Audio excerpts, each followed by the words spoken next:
CCTV फुटेजमुळे साक्षीनेच अस्मितावर तो हल्ला केलाय हे सत्य येणार अर्जुन सायली समोर।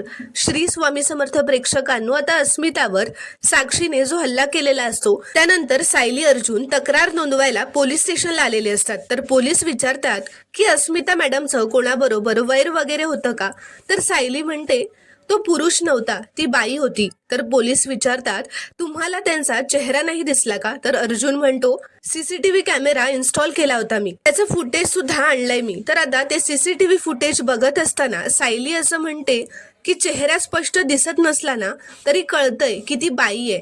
तर आता त्याच पोलीस स्टेशनमध्ये साक्षी सुद्धा वकिलाचा वेश करून तोंडाला मास्क लावून महिपतला भेटायला आलेली असते आणि आता समोरूनच अर्जुन सायली येत असतात। म्हणजे अर्जुन सायली घरी जायला निघत असतात तेव्हाच आता सायलीची नजर साक्षीवर जाते।